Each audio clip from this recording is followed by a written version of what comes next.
Uh, Welcome everyone, and thank you again, Romana, Mary Ellen, and Saurabh for putting this session together.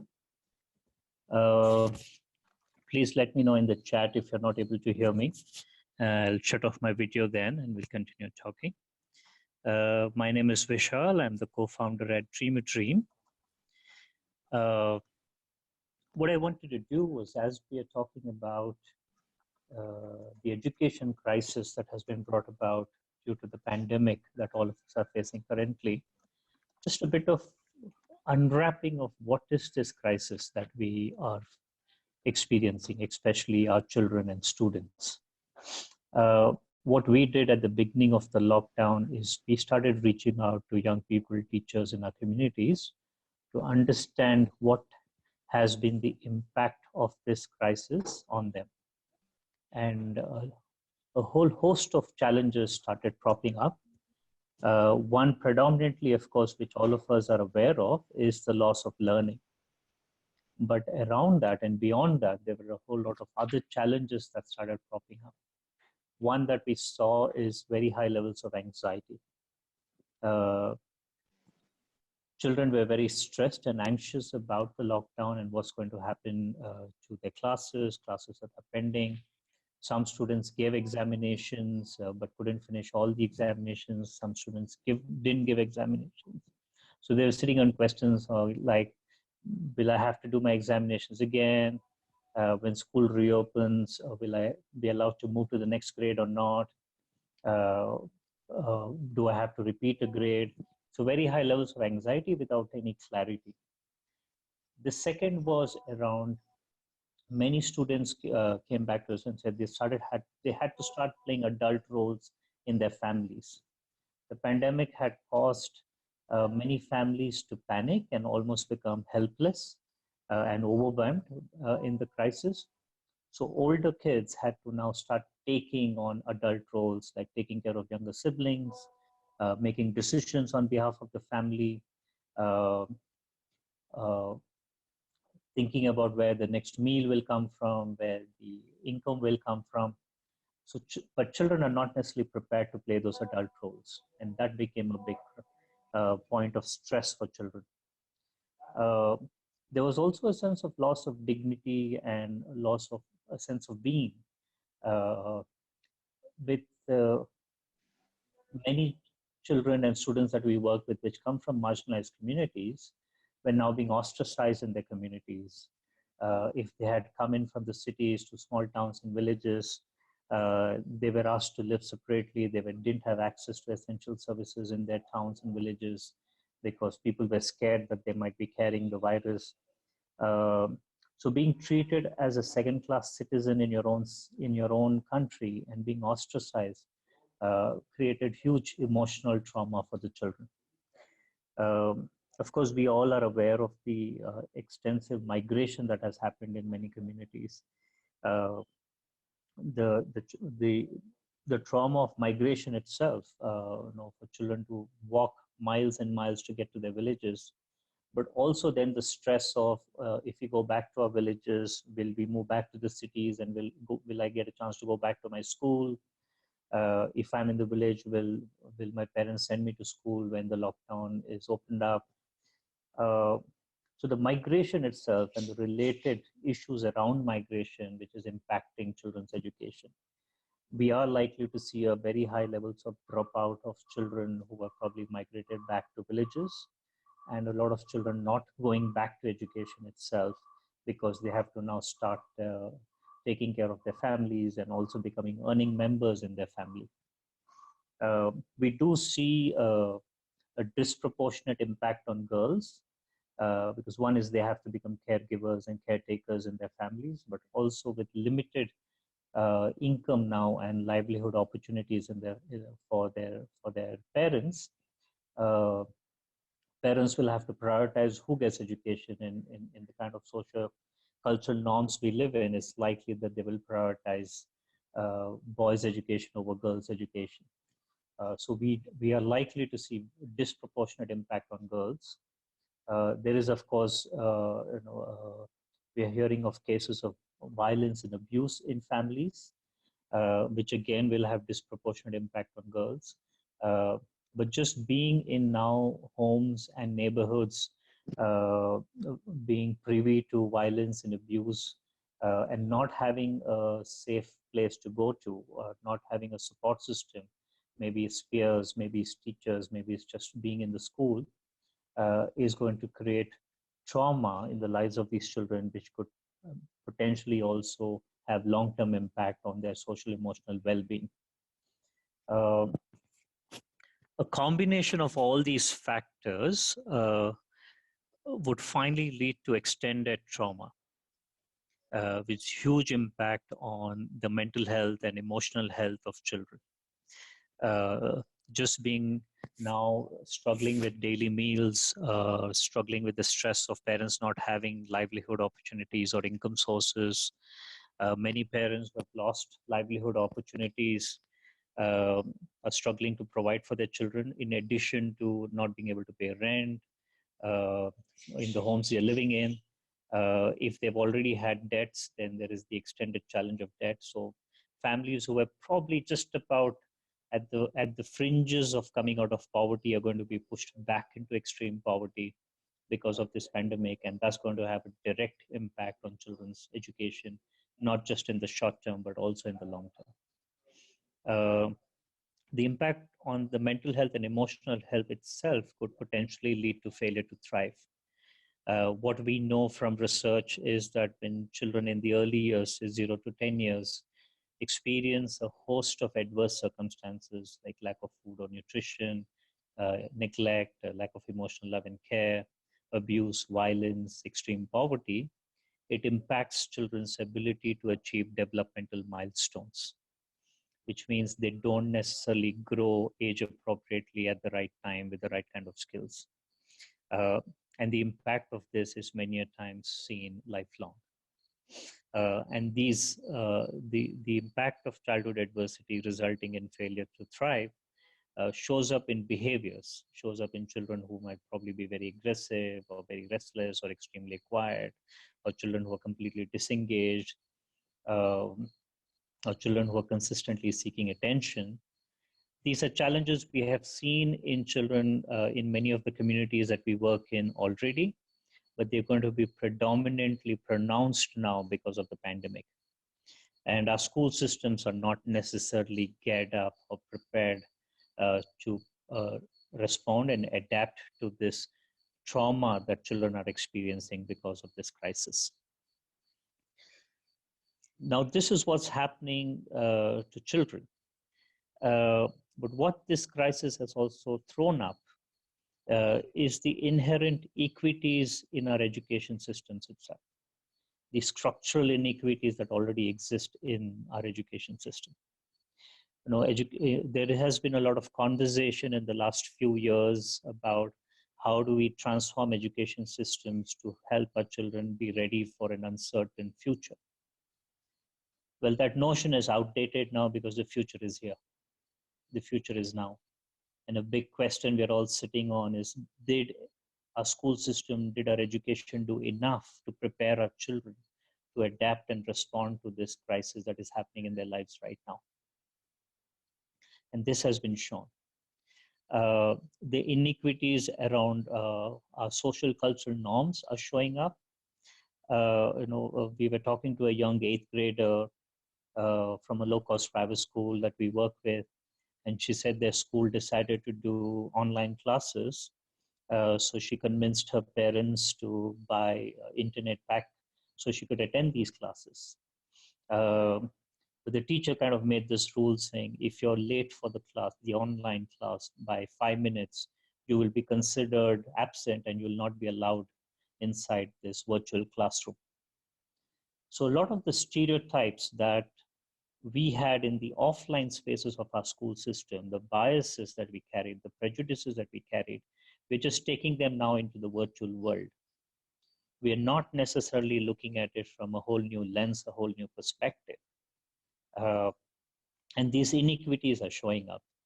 Of course, what the other inequity that's showing up is just access to online resources and tools.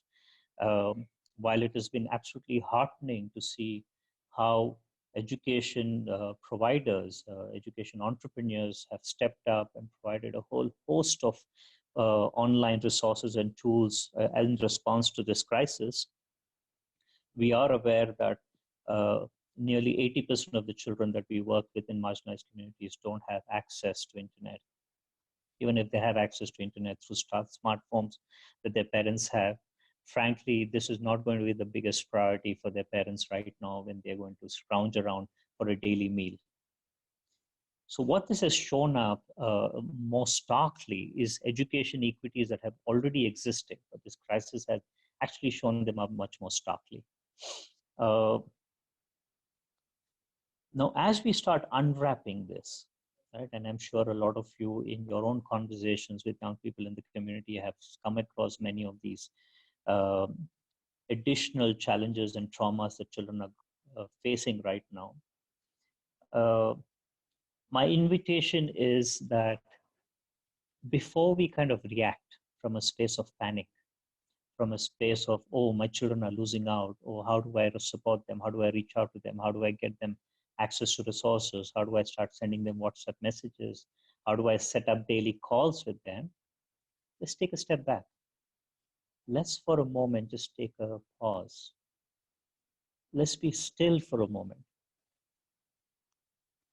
And let's all understand that this crisis has impacted all of us. All of us in ways that none of us were prepared for. Which means our response to this crisis also has to come from a new space, has to come from a space which cannot be the old way. We cannot just translate old models into online models and feel that the solution has happened. We will have to take a step back, just pause a moment longer and experience what are you feeling in this moment. How are you experiencing this crisis? What is the absolute range of emotions that each one of us are going through on a daily basis? And amplify that 10 times more for children growing up in marginalized communities. These children are going through a range of emotions from hope to despair in moments, in a few moments in a day. They're going through emotions of joy to absolute sadness, to anger, to restlessness, to a sense of opportunity. We cannot go back to business as usual. We cannot be business as usual right now as we are experiencing this crisis. And as we come out of this crisis, as we come out of this lockdown, we cannot go back to business as usual. Imagine a scenario where millions of children who have experienced this trauma go back to schools and we start with business as usual. We start cramming up our syllabus and saying, children have lost out on time, let me try to push in more syllabus, let me do extra hours, let me have children come in on Saturday. They need to catch up to that algebra equation that I needed to teach them in the last grade. They need to catch up to that English literature chapter that we missed out in the last grade. If we go back into this with the same panic, with this sense of we need to help children catch up, we are not going to help our children heal from the trauma that they've experienced. Which is why we're having this conversation today. That what needs to emerge from this, first and primary, is an investment in the well-being of children, so we can help them heal from the trauma that they have experienced. And for that, we need to respond in a whole different way. We need to be a whole different being. And we don't know what that is. And that needs to come from a space of emergence. So my invitation really is, let's just pause for a moment. Let's just take a deep breath. Feel the emotions that we're feeling. And let's see what comes up for us. Thank you. The first person that we're going to be hearing from today is Anupriya Singh, who is from Arpan, and she's going to present some of the resources that they have been using. I just want to say a huge thank you to the Ankanksha team and to Romana from Kizazi, because they have helped us to sort of vet all of the content that we're going to be seeing today. So Anupriya is going to get us started. Then we are going to hear from Rohit from Apni Shala to understand the work that they have been doing, and they've just launched a new course on well-being for their students. We'll then hear from Sonal, who will present a workbook that they've been using and created in partnership with UNICEF, and explain how they've been using that directly on the field with their girls and how you might be able to go about doing the same. And then we'll connect back with Vishal, who will take us through some of the work that that Dream a Dream has been doing, including their hotline and a number of other things that they have been doing. So we just want to say thank you to all of our speakers in advance, and we will now give it over to you. Anupriya, we will just.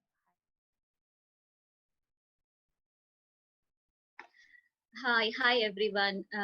Thank you so much for inviting me and Arpan.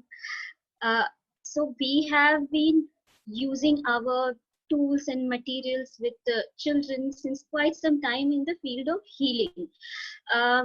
If you cannot hear me by any chance, if I'm not audible, please do write in so that I speak a bit loudly or do something about it. So very beautifully, Vishal had summarized what we have also been observing in the field, schools where we have been working, that this pandemic has created a lot of restlessness in children. And this restlessness, if you are able to observe, it's actually creating a lot of ripple effect, and it is going towards the child going through so much and then responding in form of certain kind of behavior to the parents, and the parents unable to understand, and finally completely the parents reacting back, and the whole system it getting disrupted because of that. The study and other things are very much affected. What we have been doing, we have been talking to children on calls and have been talking about certain very basic resources that we could provide to the children in a very short call so that they can use it and actually apply it to themselves to feel better. And we have received beautiful responses from them that it is really working. So let me share my screen of the resources that I will talk to you about. Yeah. Yes. Okay. So just to give you a very basic idea of any child who is going through any kind of concern or restlessness, there are lots of questions that would come to a child's mind. But there might not be words, there might not be expressions to let the adults know or the teachers know what they are going through. We as teachers, caregivers have to slowly learn the language of the child and communicate in that language. In order to do that, we might have to help the child also talk the same language that we do. So one of the major things in order to understand emotions is to understand where the child is really at. So I'm talking about the assessment bit. So let's start with the first step itself. The first step is to understand where the child is at and let the child know and actually figure out themselves where they are at. So if you see, there is a thermometer kind of a thing. That is usually we speak to the child, we talk to them about how, just imagine a thermometer, how when you have fever and it's very hot, the mercury would rise up. So correlate it with your own well-being and see where you are at. It's a kind of rating scale which is used by many people at different levels. So if you're talking to a child of age between 5 to 10, you would have more smiley faced or very basic 1 to 5 ka scale, where you tell the child that okay, 1 is you are very happy, 2 is something is getting very restless in you, but you can handle it. 3 is, yes, you will be able to manage. 4 is getting very difficult for you. You have to reach out to somebody, possibly use the resources that we have spoken about. And 5 is you need to really seek help. So from 1 to 5 scale, or similarly, if you look at 1 to 10 scale, we teach the children first to understand their emotions, because that is the core of the child, letting a teacher or a parent or a caregiver know that, okay, please don't misunderstand my mischievous behavior. I'm really feeling something here. And that is very important. If the child is able to verbalize, we have noticed that most respond to that beautifully. It's only the problem of the parent or the caregiver really not understanding what's going on with the child. So this is one of the beautiful gifts that you can give to the child, to be able to assess their own rating and reach out to you with the help of, you know, talking about the emotions that they are feeling. Okay, so if the child is adapted to that, you would also find there are variations to that. So I'll take you to the next slide, where you would see different kinds of, so 1 to 5 scale that I have mentioned is also very helpful, with basic smileys of what is going on. Even if you send that picture on mobile that we have been using on WhatsApp, the child would be able to point out. Even the colors, if you see, denotes, you know, lighter shades to the reds. The child will able to correlate it with the colors also. So there are way more methods to let the child know, okay, I am fine or I am not fine, I need help.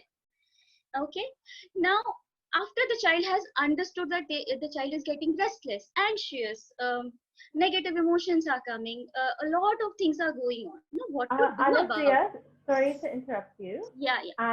We're just having trouble seeing the slides. I think we're only seeing the title slide right now.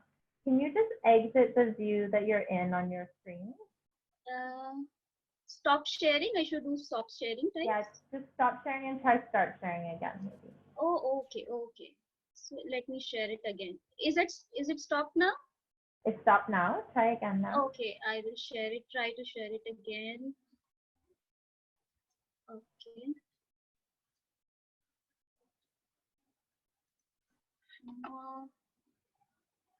We can see the title slide. Okay, perfect. This is great. It's coming? Yes, we can see, we're seeing slide 2. We're seeing slide 2 and I hope it goes to the 3 slide. It's not showing actually.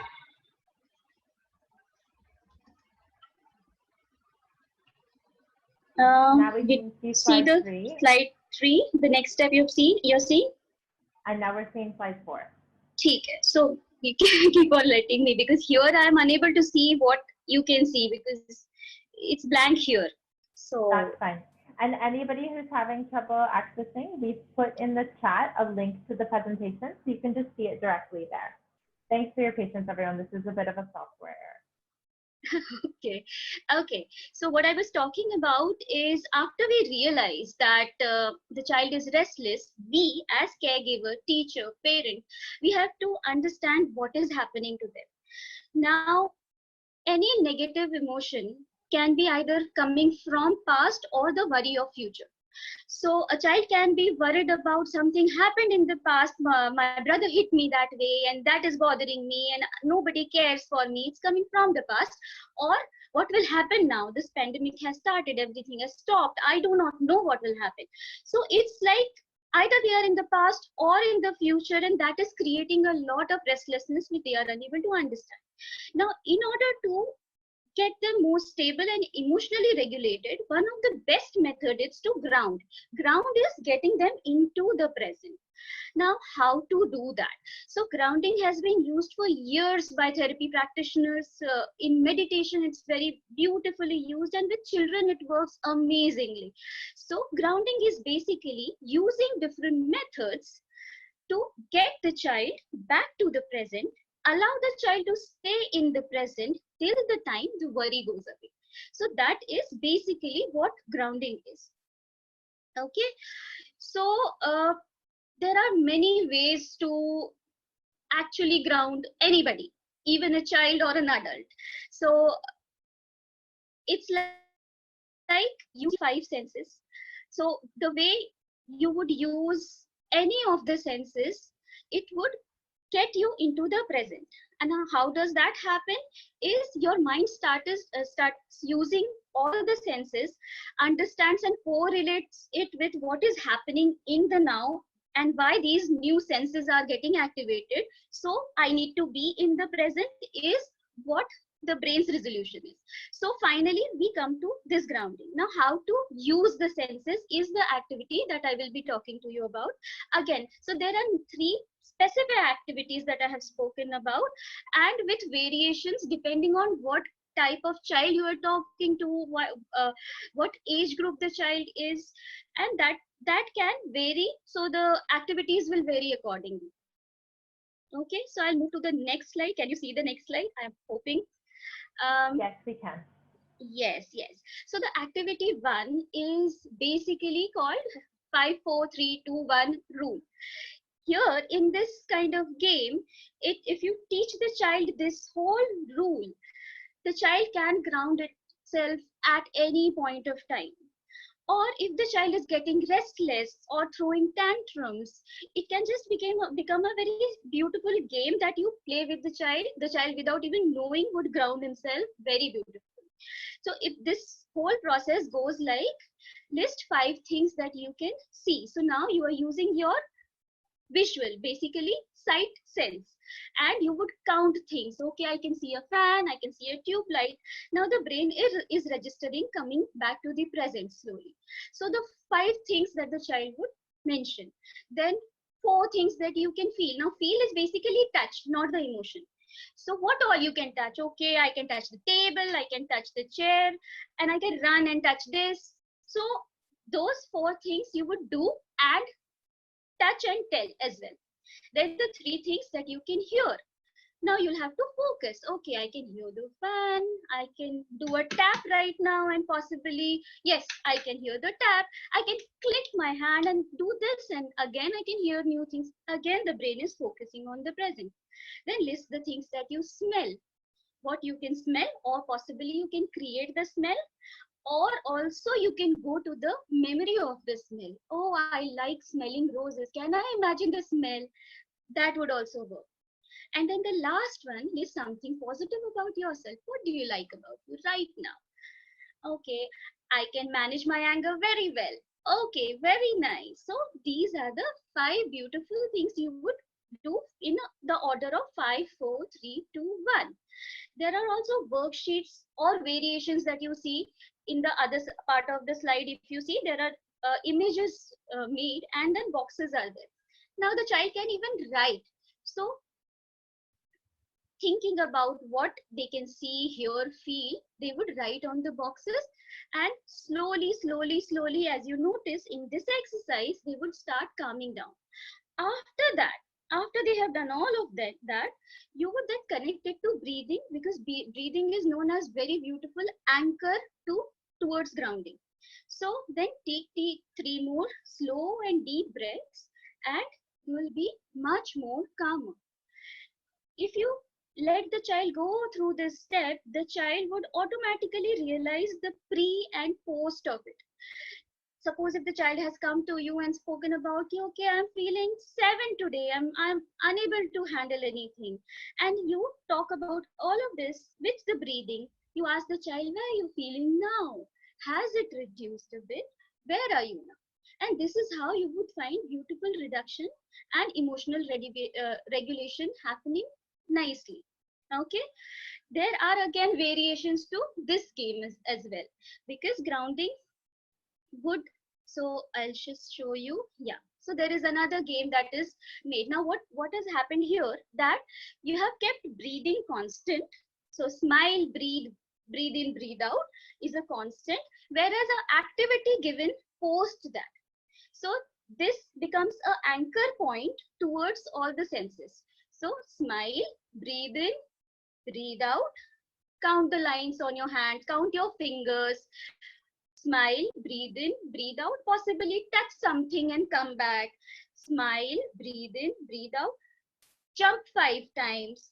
So now these again in form of a game or a worksheet would help the child regulate emotionally.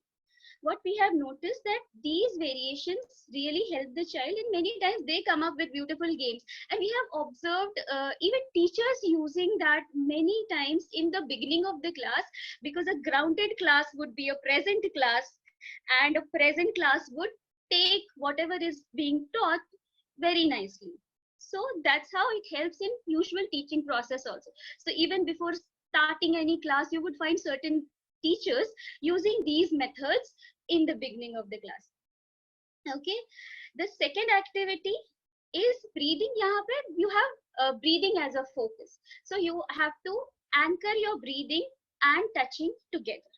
What you have to do here is you have to tell the child to pull out the hand, keep it on the table or any soft surface, and start tracing the hand. So this kind of activity can be used anywhere, because you do not require any material to be used, and you can anchor the child anytime. You can get the child grounded and calm anytime. So what you would do, you would start tracing. While you are tracing, as you can see in the diagram, you would breathe in. Okay, when you reach the tip, you hold on for 2 seconds. And then you breathe out while tracing down. Again in, possibly hold for 2 seconds, and then breathe out again. This you would keep on continuing with the child with the whole hand. If you notice, it has a lot of breathe in, breathe out, around 10 times of breathe in, breathe out in one set. If you see the child calm by the end of it, then it's fine. You would again assess the thermometer. Otherwise, you would say, Abhi, we will do it again. And you would notice the number of times the child does that, there is a lot of calmness and grounding with the child. Again, this has a lot of variations. You can do it wonderfully with similar kind of worksheets or activities. I'll show you the next one. So breathe in, pretend you are smelling a flower. So the child would visualize it. Breathe out, pretend you are blowing a leaf with the mouth. Similarly, breathe in through the nose, thinking that you're smelling a flower, but you're blowing a candle. So that means it's faster. So this is one variation. Another, and that would make the child happy also, because a lot of visualization, game playing while grounding is happening. The another one is, if you can see the infinite symbol. Here it's written start here. And you have to breathe in. Now the breathing is longer duration. Then cross it, breathe out.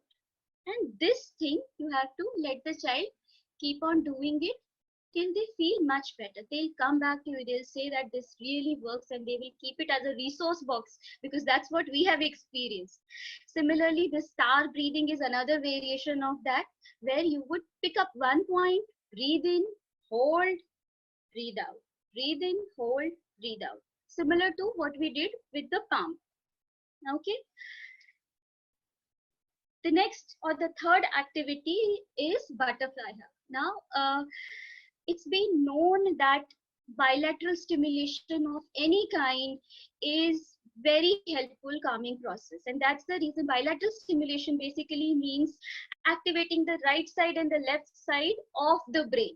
It can be done by alternate tapping, and that's the reason if you see when you go for a walk, that means you are alternately tapping while walking. You feel much better after walk. Any kind of bilateral stimulation is very good with calming. So one of the variations is the butterfly hug. Now butterfly hug talks about you have to sit at one place. Now think of the worry, think of the problem. When will I go out? I do not know what will happen next. That is the worry. Think of the worry. Cross your hands, put it on your chest and start alternately tapping. Let the child decide the speed of the tapping. They would automatically come to a very soothing speed, and they would continue doing it. While they are tapping, let them keep breathing in and out and focus on that. You would again notice that after I think a minute or two of continuous tapping, they would feel much more relaxed, much more calm down. Now, this thing again does not require any activity sheet or anything. You just have to teach them this skill, and this skill becomes a part of them. I have seen many children using it. Uh, they would just let you know in a counseling session that, okay, I was feeling very restless that time. I was feeling very angry because my sister hit me or anything of that kind.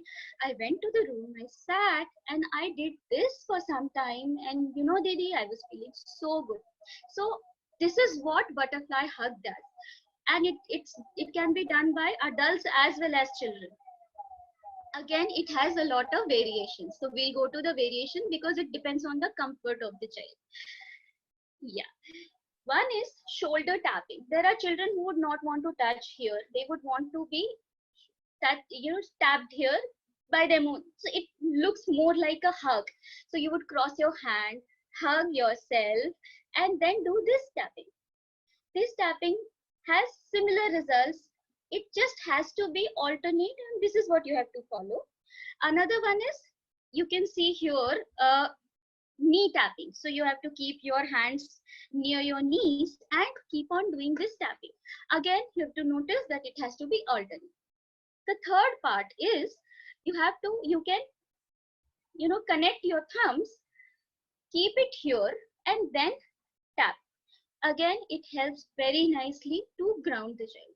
So this, what we have also seen, that when we are calling our children at Arpan and understanding how they are feeling now, we have been noticing that the resources that we gave them before this whole pandemic started, we were doing our usual grounding processes for the therapy process. We did not think that the child would be using it much later, but now when we call, we understand that the child has been using it at all the times and has been very useful for them. And so this has the power of the grounding has so much power in it. So this is what I have for you guys. If you have any questions, you can tell me how and anything. And thank you. Great. Thank you so much, Anupriya. So we learned a lot, and I hope everyone did the grounding activities along with you, and is able to feel grounded themselves. I think it's so important for all of us throughout this time. I'm going to revisit all of those activities as soon as I sort out all of our technology issues we've been facing. So thank you so much for that.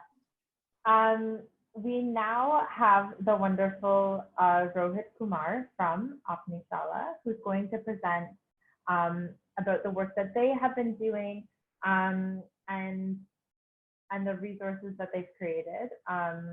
They've just launched a course on well-being that is open to youth to sign up and share and learn from the Apni Shala team. And I'm so excited, and I've referred so many young people that I know to join the course. So I'm excited to learn more from him and see the resources that we have available. So Rohit, I will now spotlight you.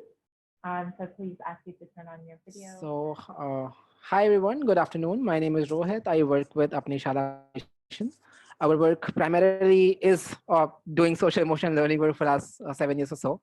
So I will be speaking about what we are doing in last couple of months, just in response to what is happening primarily in the communities of Mumbai, but largely through that work reaching out to larger communities through online systems.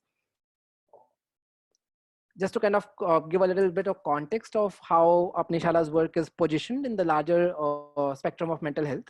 When we talk about mental health continuum, we look at wellness, distress, disorder, and disability. On the right side of the spectrum, where you see disorder and disability, that kind of demands curative approaches to mental health. However, on the left-hand side, when you look at wellness and distress, that's our focus at Apni Shala, where we which primarily demands promotive and preventive mental health work. Yeah, which would mean is that when we are building systems for well-being for children, not particularly someone who may be in need of say therapy, or who may be in need of medicalized support. But all children are needing mental well-being, and all children needing skill development when we are talking about how do we manage distress, how do we manage day-to-day anxiety that visits, how do we manage difficult emotions when they visit you. And while developing our work has been heavily informed by narrative therapy, and we are so grateful for Umeed for providing assistance in the last 3 years to just build that piece in. And since last year, we have been introducing mindfulness into our work. So most of the work that we do at Apni Shala is informed by these two practices primarily. Uh, in last couple of weeks, what we have tried to do is, one, see how do we respond to our own communities of children and families, and then further create resources for uh, folks in the sector, other young people, adults, anyone and everyone who can probably maybe seeking support in areas like these. Yeah. So the first piece was, of course, to develop age-appropriate, audience-relevant, bilingual mental well-being resources. Our primary intention was to reach out to our own students that we were working. Just to kind of give you a little bit of context, we work in municipal schools in Mumbai, and our work is through teachers and principals. So we till before this crisis happened, we did not have direct contact with kids. So we had to kind of go back to principals and teachers and understand that what will support the kids best. And I think from there, then it was kind of it emerged that we would require certain resources that can be shared with the students, because many teachers and principals said that they, for example, had WhatsApp group with the students, they are already having conversations, and how can you support from an SEL point of view. So that was the beginning, but then we realized that these resources may also be well accessed by anyone. And then that's when we started putting it up on our blog. And all of these resources are available free on Apni Shala's blog, and feel free to just access whatever feel like. You will find resources for children, as well as you will find resources for teachers and parents to do very simple activities. We have tried to be very intentional about the fact that many of these families and teachers may not have high-tech resources, or may not have a lot of reading materials in home. So how can you still continue to build social emotional well-being and skills for young people is something that we have kept in mind. So finding free resources online, for example, if there's a book called Perfectly Normal, which is really lovely book, is there a free read aloud available already? Which grade level will be most appropriate for? So looking at some of those pieces and categorizing the information in the best way possible. Again, for example, stories, every household may not have a lot of story books. So how do we offer examples of creating story and sharing story, right? By parents, by grandparents, by other youth and adult caregivers who are available for children in the home. So some of those resources are available online, and it's all free for anyone to have access. Many of them are right now in English. We are also translating them in Hindi and Marathi for wider use and accessibility.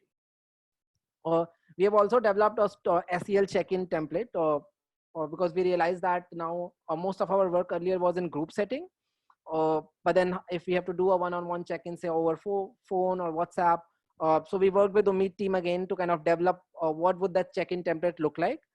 Because we wanted to be very intentional about how do you scope out a conversation, how do you kind of where does for example, if a student says that, okay, I am experiencing sexual abuse in house, how do you navigate that conversation, and then what kind of therapeutic support required there. So all of that pieces had to be taken care of, because as I mentioned, we do not provide therapy ourselves, but then do we have enough resources if conversations like these come up? What do we do?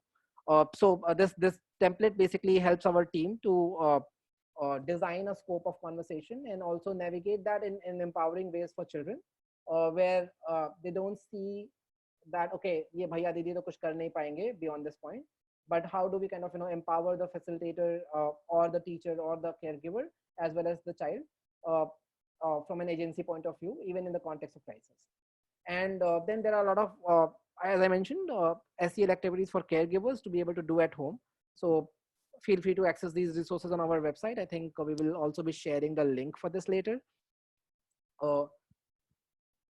And apart from that, we have been kind of started offering a lot of SEL workshops for children and youth, where we are learning that many communities, many organizations have enabled Zoom or Hangout based support for their children and other students.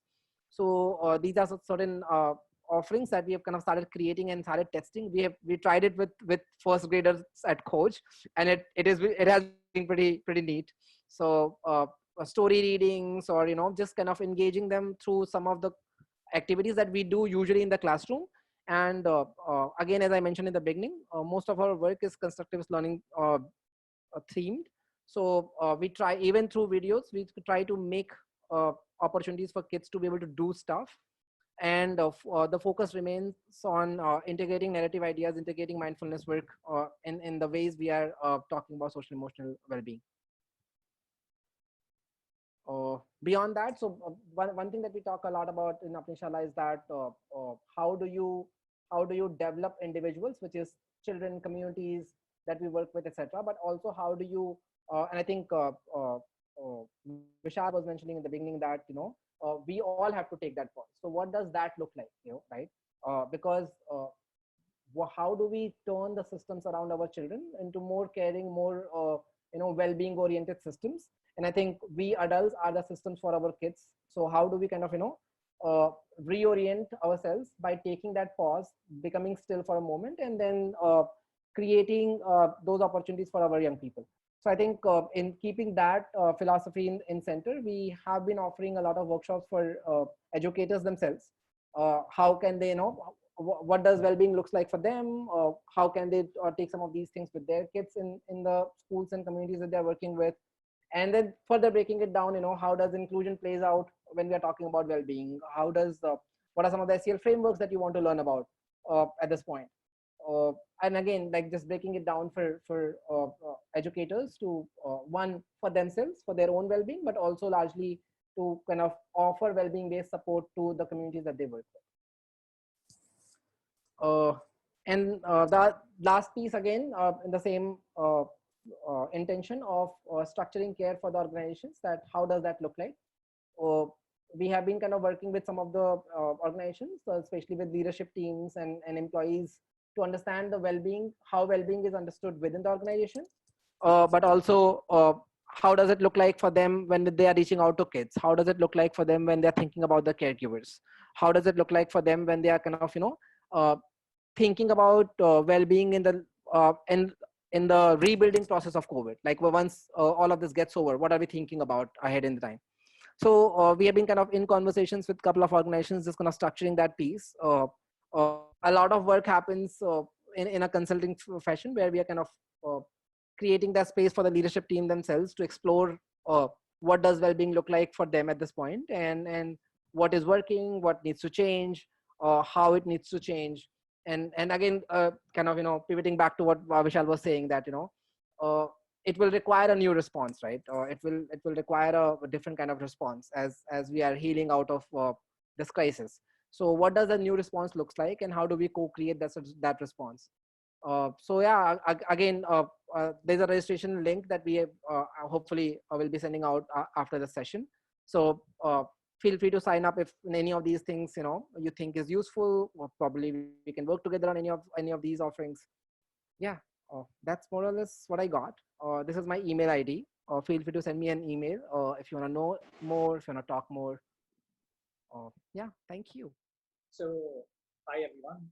Our next presenter is Sonal, who is the founder director of Protsahan India, and they have created this incredible manual that we at Ankanksha Foundation are already beginning to put in use. So Sonal will be talking about Protsahan's work thus far and taking us through the manual that they have developed. Sonal, over to you. And my colleague Sanjana will do the screen sharing. Okay, perfect. I would be talking about basically a couple of things here. Now, whenever we are looking at the marginalized children, who I'll actually, okay, I think I'll stop the video because it'll just help the bandwidth. Okay, perfect. I'll be talking about a couple of things here. One of which is looking at the entire psychosocial care bit for children, and what sort of mentioned, that the manual that we've built for UNICEF and the Childline frontline workers, and how you and each of you, as teachers, organizations working with children at the grassroots, can use it. The link, yes, the link is. Sort of, if you could share, oh wait, I will just right away give you the link, because I think it'll help people to download it as I talk. So, okay, so I have posted the link for the manual in the chat box. You can directly just go there, download it, and see it while we are going through the thing. I'll also be in, before we go on to the psychosocial manual, I would want to talk about a bit about the legal, how is the law in the country playing out, because as child rights practitioners, as people who are working with children in the education space, a lot of child rights come into picture. And how do we look at different, whether it's the Supreme Court guidelines that have come out a few weeks back that talk about how organizations, how childcare institutions, how the juvenile justice committees of the High Court should be looking at, care for children, specifically in the COVID times. There was something that was also said by the Nobel laureate Kailash Satyarthi concerning child labor laws, which was very, very concerning. So I'll be talking about the legal aspect and the psychosocial aspect, and I'll try to keep it short. I'll just open this up. 1 second.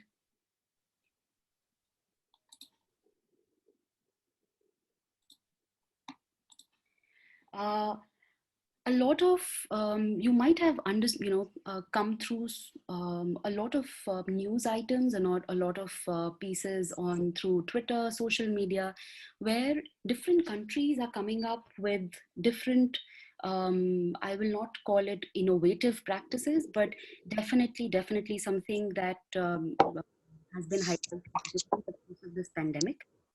For example, we look at the violence against children that's happening and that's heightened.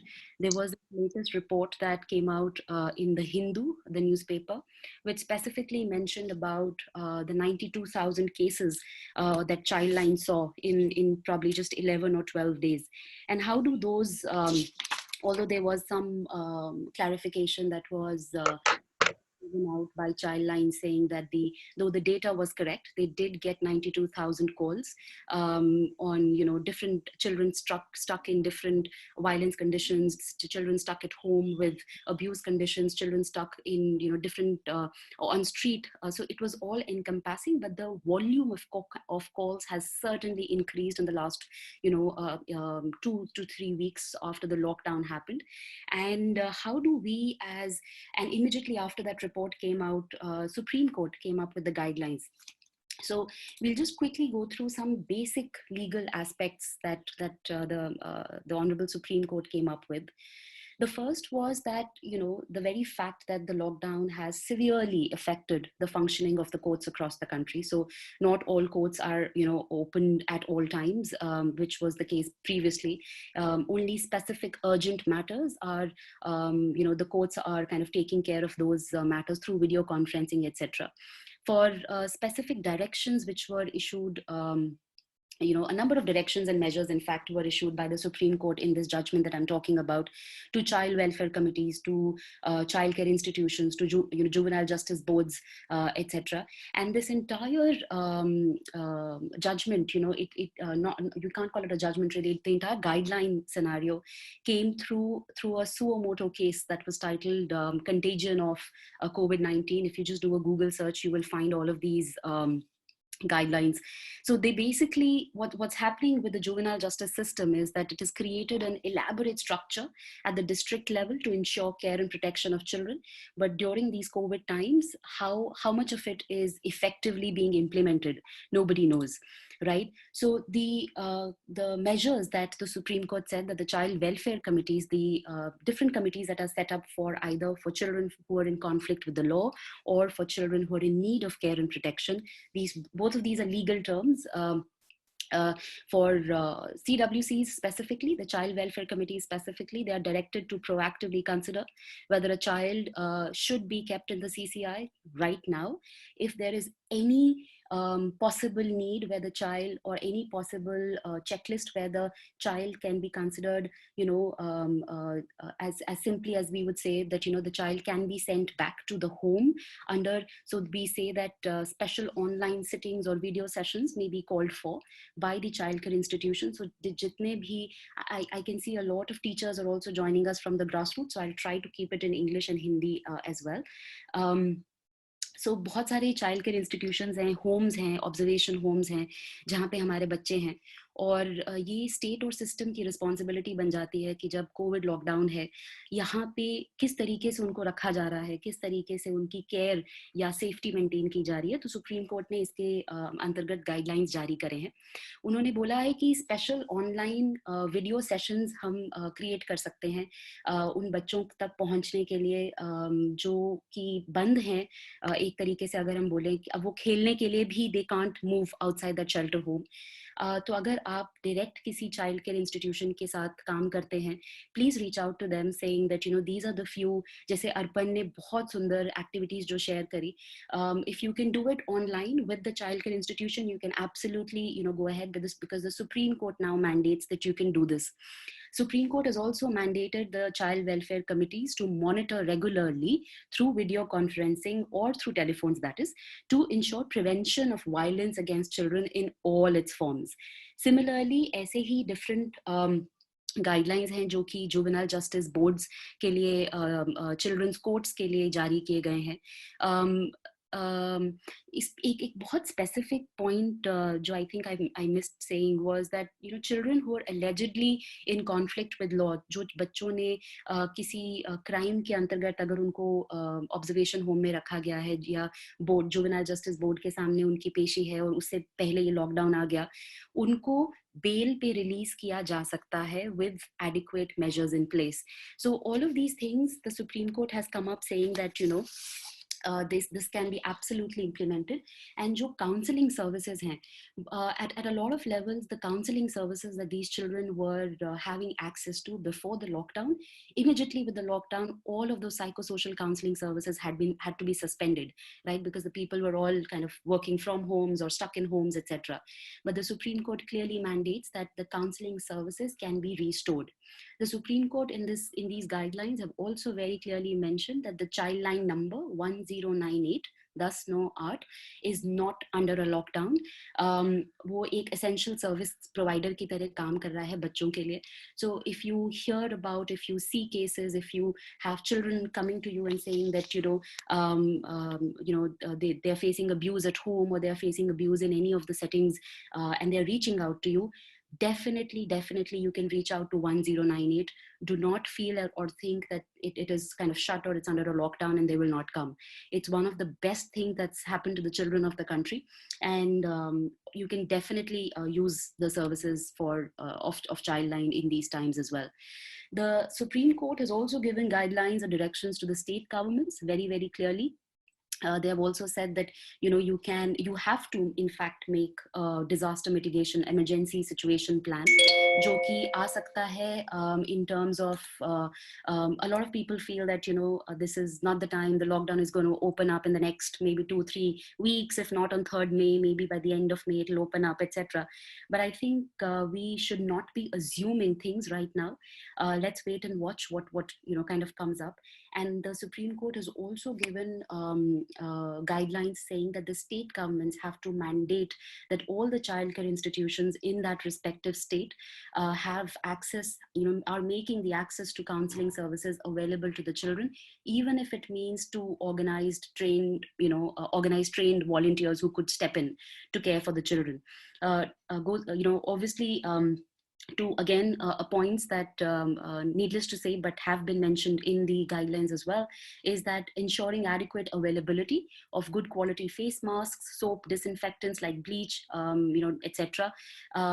Also very critically, if you have access to childcare institutions, a lot of them have come up to say that they have unko kami ho rahi hai. They don't have enough sanitary napkins, they don't have enough menstrual hygiene products and other necessities. So if different NGOs that you're associated with have access to these CCIs, these childcare institutions, please definitely reach out to them, because now the Supreme Court also mandates that we can do it. Another aspect in terms of the legality of the whole child rights conversation, in the COVID scenario, is very recently when, which is again very critical for all of us who are working in the child's, in a child's work, how do I say, in an education space, if not necessarily child protection, is also, it's imperative for us to understand what so Kailash Satyarthi was on NDTV a few days back, and he specifically mentioned that जो child labor laws हैं, जो child labor के laws के अंदर जो punitive action है, which means that people who are indulging in hiring children in hazardous activities or different activities, they should be given amnesty, which basically means that the state should give them pardon for the next 3 months. So no matter how heinously or how you've hired children in absolutely hazardous or dangerous circumstances, nothing will happen to you. The state should give you pardon and impunity, and you should absolutely be kind of given left scot-free. Now this particular he also said, which in his NDTV interview, which is available on YouTube now, you can Google it up. He also said that we have to deal with this entire COVID scenario in a very with a sense of urgency and compassion. This is something all of us agree with. We all agree that yes, urgency and compassion. But what child rights organizations across the country are not agreeing to is that you cannot have the child labor will come up as this COVID crisis will push millions of vulnerable children into child labor, child marriage. They are anyway facing heightened violence, as was reported in the Hindu report, where the Childline helpline received calls, unprecedented number of calls, in 92,000 calls to be precise, in 11 days. So given the evidence that we already have, if we go ahead to say that the state should pardon people who are heinously and hazardously hiring children, it becomes very, very difficult for us to even keep track of how will we actually even end up kind of taking care of our children post or even during this crisis is on. He very critically, which I think was important also, he described the death of this young girl, 12-year-old girl from Chhattisgarh, Jamalo, who died walking back home from a chili farm in Telangana where she worked. And कुछ kilometre अपने घर से दूर थी, where she died of dehydration and starvation. A lot of us have read that report, and using or citing that as an example to say that the child labor laws should be kind of suspended, or the punitive action against those child labor criminals should be suspended, is a very worrying cause of concern for all the child rights defenders in the country. Another very, very there was also, before I forget, there was also a very a powerful article which was written by Inakshi Ganguly of Haq, on exactly what I'm talking about right now. I think it appeared yesterday or today in The Wire. So if you get a chance, you absolutely can have a look at it to understand this entire, why the child rights organizations do not agree with what Kailash Satyarthi has said. Also, another critical legal aspect when we are looking at child protection is there were rumors which the center then came forward, the health ministry came forward to say that they're not true. But for about a week, there were rumors that the PCPNDT Act has been suspended. Now, this particular act is for the the screening, or to kind of figure out the gender of the child, of the fetus. It was very, very worrying. But then, of course, the center came to the to the fore to say that some parts of the act have been suspended, but the act in itself has not been suspended. Because what happens is, in our grassroots work during the COVID crisis, during this emergency response, we've been working with a lot of pregnant mothers who are due very, very soon, maybe in a week or 10 days.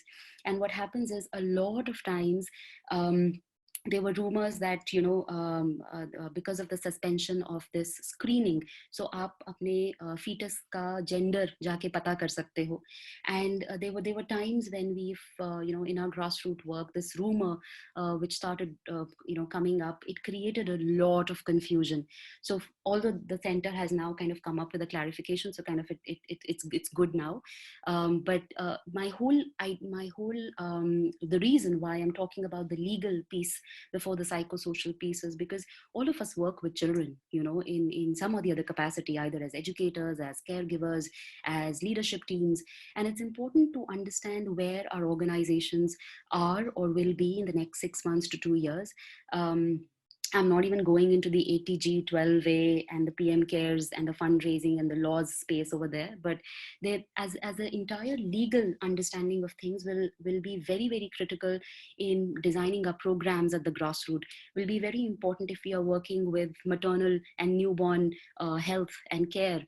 Understanding where are all these guidelines and these judgments coming from. Every day the health ministry is coming up with new notices, which can be very confusing, because जब हम मेरा काम mostly Delhi में और कुछ states में रहता है. दिल्ली के जब हम बहुत ही अंदर slums में जाते हैं, we realize that वहाँ पे अभी भी हाथ भी कोई नहीं धो रहा है. So in terms of we might sit at our homes to feel that yes, we have access to technology, or yes, we have access to now calls, and we can try to kind of make it into the new normal, or etc., the kind of conversations that are going on. But there are children who are in completely at the last mile, whose lives will be affected. For example, if Kailash Satyarthi's statement is taken up by the government and the child labor laws ka jo punishment hai, if it's suspended, you cannot imagine the number of children who are now going to be made child laborers, right? So it's important for us to understand the context of the law in this space. Coming to the psychosocial aspect or the angle of the thing, Saurabh, can you please help me go forward with the presentation, please? If you can, yeah, perfect.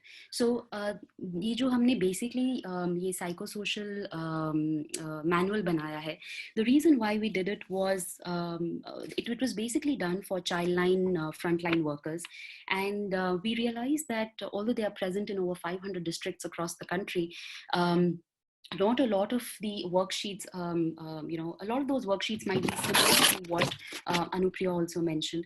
The whole idea is to not take these worksheets as as the final thing on in letter and spirit on paper. These are just supposed to be cues for the caregivers and the educators, or even parents for that matter, to start talking about feelings like fear, start talking about feelings like courage, or start talking about things like fake news, and how do you use. So I can see some things in the chat box that yes, the PPT is already shared. I can send the link again. You can download this presentation that Protsahan has made for UNICEF and childline workers. This is the link which I've just posted there. You can oh sorry, it went privately. I will just post it for everybody. Yeah. And you can download this particular resource from here. The reason why we did this in the first place was because we realized that, not everybody is a clinical psychologist. Not everybody understands the psychosocial needs of children in terms of how psychology demands us to understand. Yet at the same time, we are practitioners in the field who've worked for 10, 15, 20 years and have a certain basic sense of empathy to be working or doing this in the first place, right?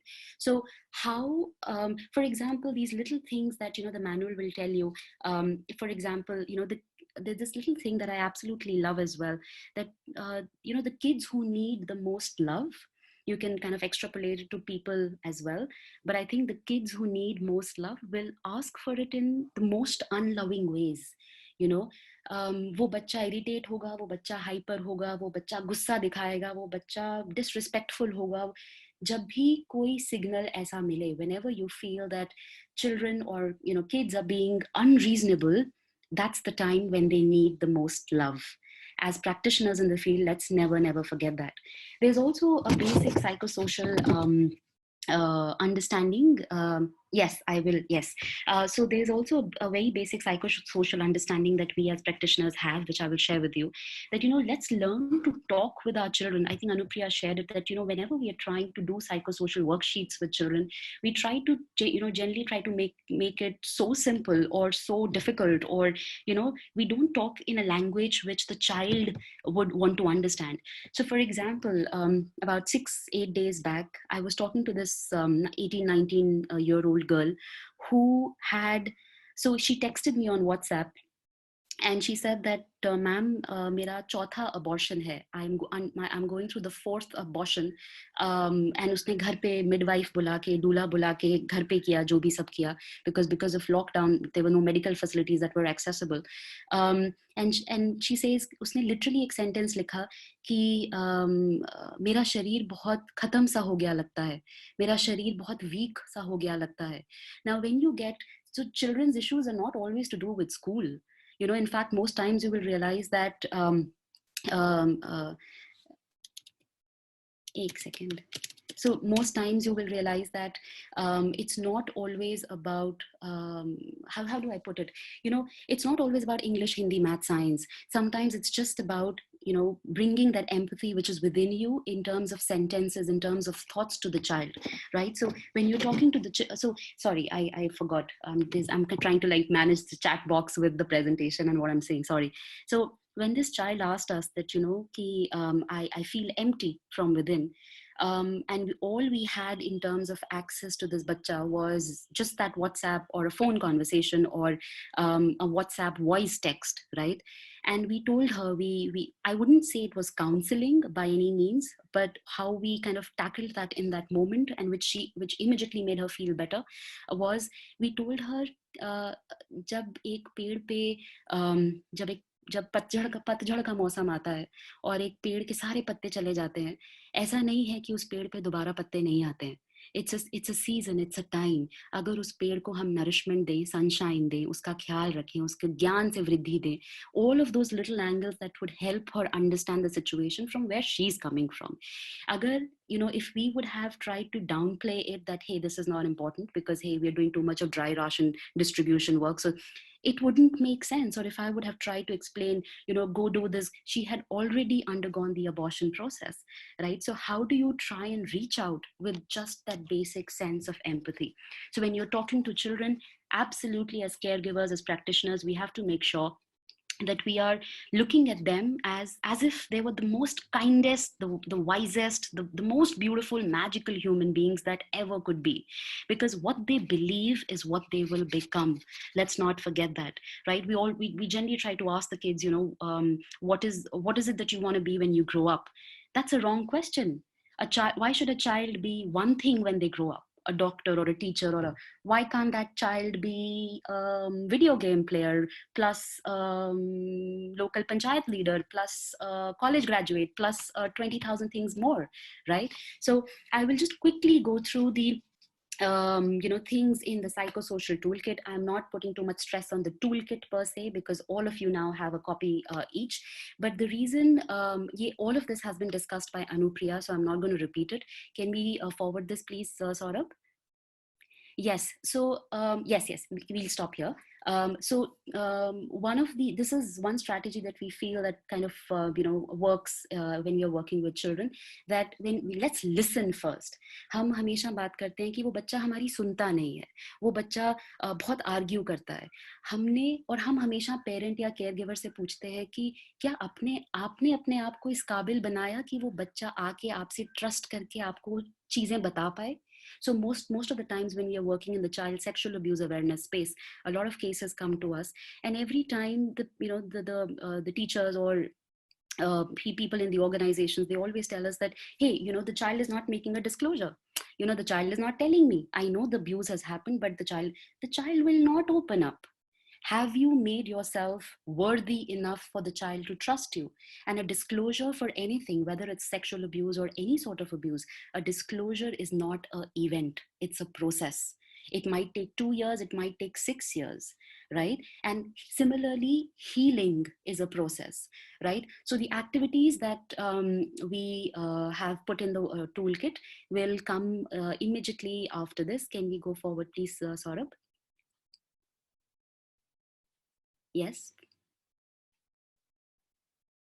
Okay, so these 3-4 posters that you will see in the toolkit, I'm not going to go through each of these. These are very simply, very self-explainable.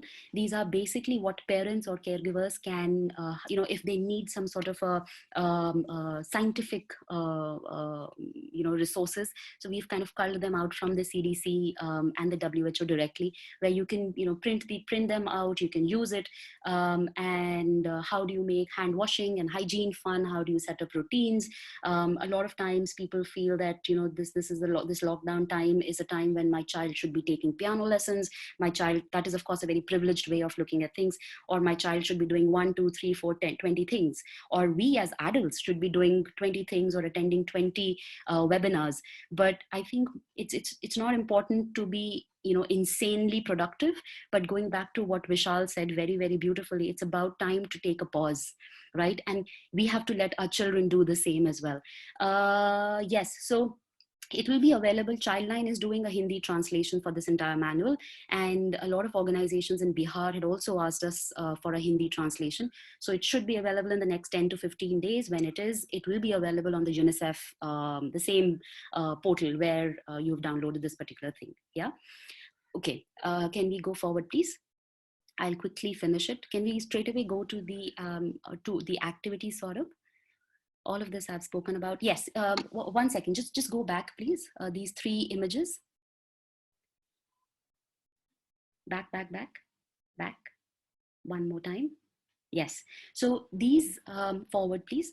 So these 3 illustrations that you will see, these are all cue cards. So sometimes children don't say things as it is, but you can use these as IEC material. Anytime you can use this as flashcards, you can use this as cue cards to understand that is a child facing abuse or violence in the setting that they are in, right? So it can be sexual abuse, it can be physical abuse, mental abuse, torture of any kind. These images have been very rigorously crafted. They might look very simple, but there's a lot of data and research that's gone in, and you can use this the way you want it. Aage. This is again big basis, a lot of domestic violence cases that are coming up, and how do they affect children. So let's not look at the domestic violence cases just in separately, but also how they are impacting the child. Forward, please. Very critical, online abuse, a lot of pornographic material. This is the time in the history of the world, as some reports will tell you, that the online sharing of pornography has increased at its highest. It's at its highest level right now. You tell your children it's okay to block people. You tell your children it's okay to, they don't have to be in the pressure of saying a yes. Yes, you can get this PPT. The PPT is the same as the UNICEF link that I have given you. I'm sharing that once again. I think, yeah, it's the same PPT that I'm sharing that's in the link. Yes, Saurabh, can we go ahead, please? Ahead. All of this has been shared. I quickly want to wrap it up. Yes, so go back, please. So this toolkit will give you, one more, please. This toolkit will give you these little Corona Warriors reward stickers, if you can see on your screen. These are again positive reinforcements, solution-centered focused reinforcements for the child. You can cut it, you can use it as your drawing cues, you can use it whatever. The idea is to talk to a child in a language they understand, not in a language that we as adults want them to, right? Can we move forward, Saurabh? You will also find a lot of coloring sheets. These coloring sheets specifically are for the younger children from 6 to 11 years of age. Keep moving forward, please. And then there will be, yes, keep moving forward. It's all what I've already said. So this infographic poster is also available if you see as the same worksheet, right? So you can explain the child the same infographic poster. If you go back, Saurabh. Yes, perfect. And then you go forward again. So now it can be used as a simple worksheet with a printout. Yes, can we move forward, please? It's just like a study lesson, or, you know, like the way in which a child can understand the madness which is going around. Can we quickly come to the, okay, so these are some myth busters. Quickly keep running through. These are very self-explanatory. I don't have to, very, very self-explanatory. All of these are. It's basically, you know, every time we talk about, hey, all of this, a lot of times adults are talking about, you know, there's this apocalypse that's happening, the world is coming to an end, it's a plague-like feeling that's happening, after influenza, it's the biggest pandemic. So when, or of course, you know, the shouting anchors on the TV screens all the time, that is if they have the time to discuss COVID in these days. But I think overall, we are allowing our children, yes, you can share this presentation with as many people as you want, from the UNICEF link that I've just shared with you. So I think the adults need to check what they're talking about, rather than saying that, hey, you know, the virus is coming from this particular place, it has a, you know, it has a certain ethnicity, it has a certain, I think there's no point talking about things which a 8-year-old or a 12-year-old brain should not be understanding. It's important for us to understand the science and the research behind it. It's important for us to share those articles, चाहे फिर हम हिंदी में करें, अंग्रेजी में करें, जिसमें भी करें.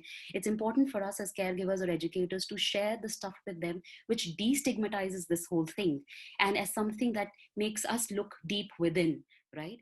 That, you know, you can use it in a way in which you feel right. You don't have to use the toolkit and the exercises which are given here verbatim. If you think you can't take a printout, you can use this as some sort of a drawing cue, or you can do a WhatsApp IVR or a WhatsApp voice text based on the principles of how to work with children in these crisis situations. I think then it'll be a good use of this manual at the ground level. Perfect. Thank you. Thank you so much, Sonal. That was such a wonderful piece. I'll just send it back over to Saurabh now.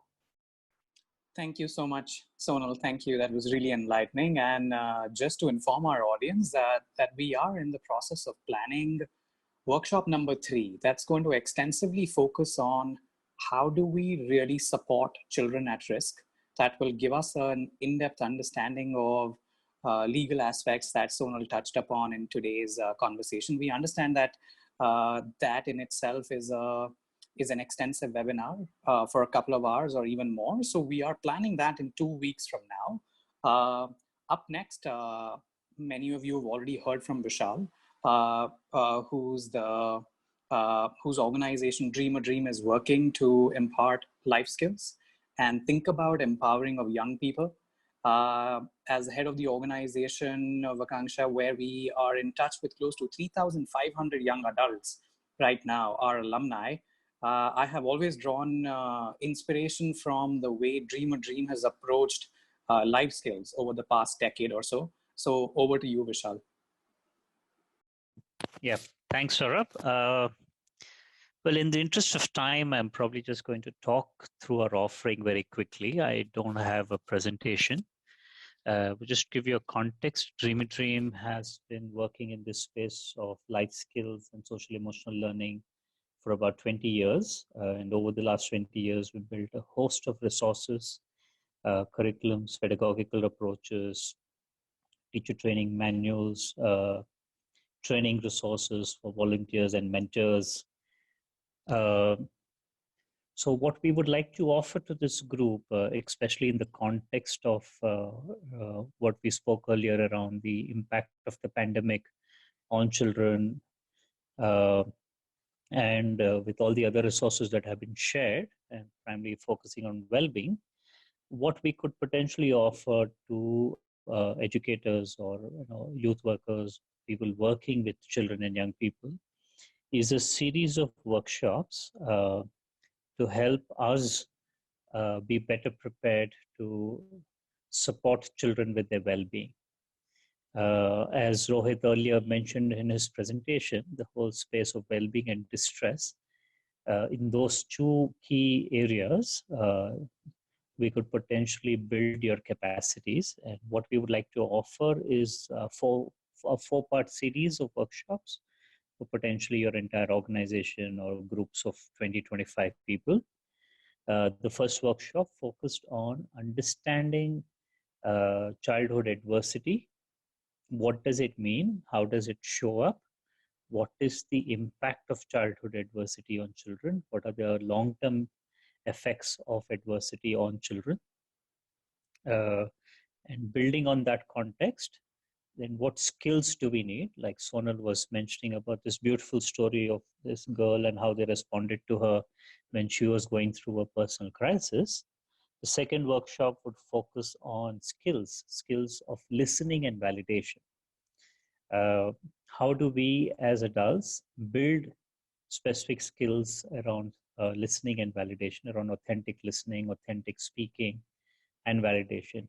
In psychotherapy itself, validation is a recognized skill. There are 6 levels of validation that one needs to learn to support a young person. So there's an entire workshop design that we have on helping build those skills. The third workshop will focus on behavior change therapy. That when you do recognize the different kinds of behaviors that children show up with, especially post this crisis, we are going to see a variety of behaviors that children show up with because of the trauma that they have experienced. How do we understand those behaviors? Why are those behaviors happening? To give you an example from a non-crisis kind of situation, non-pandemic kind of situation, just imagine you have a student who refuses to come to school. Who's, every time the student is brought to school, they either run away or make an excuse or tend to fall ill. Now, one might think that the student is not interested in education, they're not invested in education. But through the skills of listening and validation and through understanding the behavior change theory, one might actually learn that the student has a mother who's ill at home, and the student had probably lost their father a few years back when they were at school. So there is a trauma of that. And now that the mother is alone at home and ill, the student is very scared that while they are at school, something might happen to their mother. So that fear is causing distress and preventing the student from wanting to attend school. Now, to understand that, one needs to understand behavior change therapy itself, theory itself, and how then one can respond to that. The last piece of what our offering is, of the 4-part workshop that we can offer, is formulation. Now, formulation again is a technique by which one can understand why certain behaviors are happening. What are the different possible scenarios that are playing out in a child's life?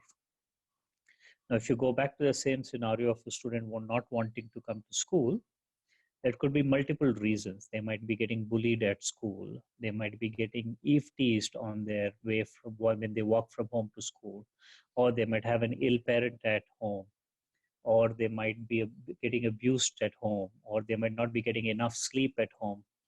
Or they might be getting friends who don't go to school who are encouraging this kid to go out and play with them and not attend school. So formulation is an approach through where we use a whole set of counseling facilitation skills to get to the story of why a child is behaving in a certain way, and then use that as a way to then change behavior.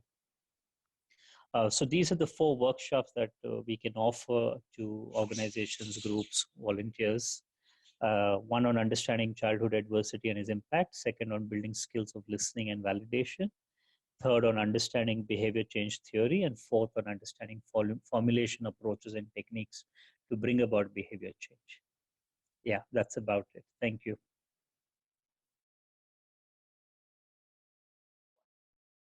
So the first question is, what is the difference in activities / approach to children and young people in different age groups. So how should that vary based on the age group? Okay. So when we look at the children around the age of 10, from 5 to 10, they would want more pictorial or more sensory inputs in order to really understand what is going on. So if any of the activities involves coloring, paper, any material to touch, sensory inputs, they would understand everything much better as compared to the older children. The older children are at the stage, developmental stage, where they would want to rationalize, understand what is going through in the parent's mind, and more interpretive in nature. So there, taking these sensory inputs might just be an addition to it, but more of conversation and equal level talking, usually we have seen working with them. So that is the change that we make with the activities also. So if you see grounding exercises, it can be visualization or it can be paper or sensory input as well. With the older children, what we do is we would tell them to think of things, go into the dream of a very beautiful space, let them visualize and then go to their calm and meditative zone. While with the children, we tell them activities, use your hands, put it on your chest or shoulder and then tap it. So that is the difference, reaching the same goal but in a different way altogether.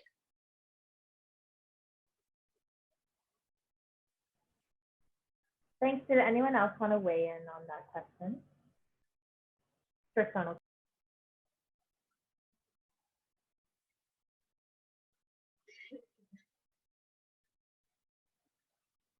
Right. If you look at the manual that we've built, it is specifically, the activities are in 2 age groups or under 2 toolkits. One is from age group of 6 to 10 years, and the other one is from an age group of 11 to 18 or 12 to 18 years. So if you look at it, the same drawing sheet. So if you're using drawing sheets as the way, or coloring sheets as a way to engage the child, you will very clearly see that a drawing sheet which is meant for a child who's 6, 7, 8 years old is very different from a drawing sheet which is for a 16, 17, 15-year-old child. The kind of drawing, the mandalas that we've put into the workbook. So the same drawing sheet activity will be used as different, will be kind of executed in different ways. And if you go down to the psychosocial manual section for the activities, the toolkits for the children, you will find both these sets in the link that I've shared. Yeah, so Anupriya, there's a question specifically for you, that the grounding activities that you had spoken about, are they age specific and are they designed for children with ADHD? So that's the reason why I have created variations of the grounding itself. With ADHD, you might have to be way more specific and way more patient in the whole repetitive, but it would work wonderfully. We have seen grounding works very beautifully with ADHD. You have to use more sensory inputs no matter what age, because that's how they would connect. So that has been my experience, using more of sensory inputs, less of visualization, less of talking, getting them to ground to the sensory inputs. Okay, thank you. I think there are 2 connected questions on how do we really reach out to children without access to internet, smartphones. So I think folks, for that particular question, it may be helpful to connect again next week on our next edition of webinar, where we are speaking more about remote learning and strategies to overcome that. However, we at Ankanksha are not necessarily dependent on reaching out to the children for a one-on-one well-being check-in with internet or smartphones. I mean, if you have frontline workers who are first responders, you can still go ahead and do that as a one-on-one phone call check-in as well. I don't know if any panelists have any insights into that. If not, then Mary, if you can go ahead with the next question. Sonal, did you want to say something here? Yeah. So I'll share two examples. So when we went in for ration distribution in the communities who were, suffering under the lockdown because of job losses and no money, we realized the same communities of our children, सब सरकारी schools, हर government school में भी दिल्ली में, the classes, the happiness classes are available on a smartphone. But there were so many children who don't have a WhatsApp enabled phone. And there's something that I also learned personally, was that there are some phones who might have WhatsApp, but the video calling or the video option is not enabled on those WhatsApp based, those not very high end sort of phones. So either they don't have the WhatsApp or the smartphone at all, or they have a WhatsApp app which has no video enabled communication at all. And it was here that our first responders had to come into place. And it was here that we kind of, along with the ration kits, we kind of gave them Pratham books. It was along with the ration kits that we made sure that all these little, problem points that were coming in, it had to be addressed one-on-one, because no matter what we say, Saurabh, I think beyond a point, there are a lot of situations that will have to be addressed one-on-one. Yeah. I'll also invite Rohit to say something here. Yeah, I think I agree that the access to a lot of tools, like whether it is internet, etc., may not be very convenient in communities. But wherever there is, great. And if we don't have, we have tried to reach out through phones. And what we did was we kind of scaffolded, we kind of created groups of schedules with children.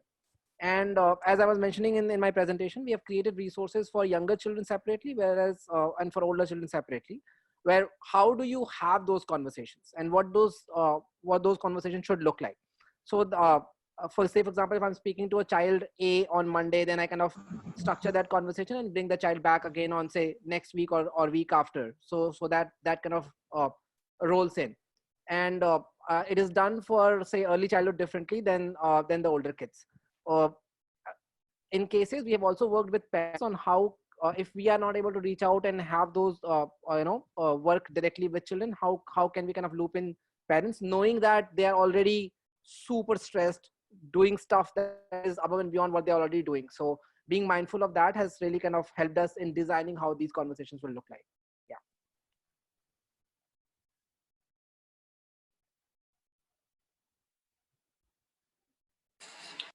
And maybe one last question. Sorry, Mary, I think there was one more question, which I'm not very sure who was it addressed to, but I think Vishal may have a good perspective here. Vishal, the question was that what kind of support, and I'm assuming professional development here, do teachers, but there's also mention about parents, need to use some of the activities that have been shared with children? So what kind of support do parents and professional development teachers require to be using some of the activities that the panelists have shared? Well, difficult to say right now, because right now, I think all of us are experiencing the crisis as it's happening. And on a daily basis, there are a variety of emotions we're going through. So I think right now it's really just acknowledging that we're going through a series of emotions, a range of emotions, before we start building on a panic of, okay, we need to build your skills to respond to the kids right now. I think it's a tough and challenging situation to be in.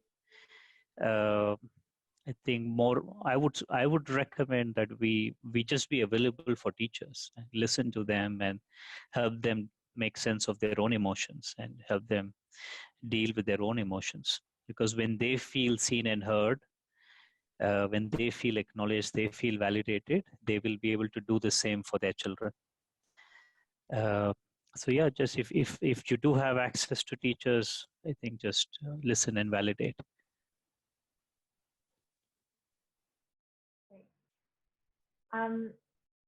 So I know there might be a few more questions, but in an effort to get everyone on to their next activity, we will close things there. We'll be sharing answers to any of the questions that haven't been addressed in subsequent mails and follow-up. We'll also be asking for your feedback. So as we have shown today, we are looking to continue to do this. We'll have one session next week, which is on distance learning, and one session subsequently on safeguarding children who are in very high-risk situations. As such, we would really appreciate your feedback so that we can do this better every time. We are so lucky to have had this group of people come together, and this is just such a beautiful extension of so many personal relationships that we've all built over the last while, and it goes to show that all of that networking and connecting that we all do is really for a reason, and when we are needed, we can come together easily and quickly and know that we're the right people to share.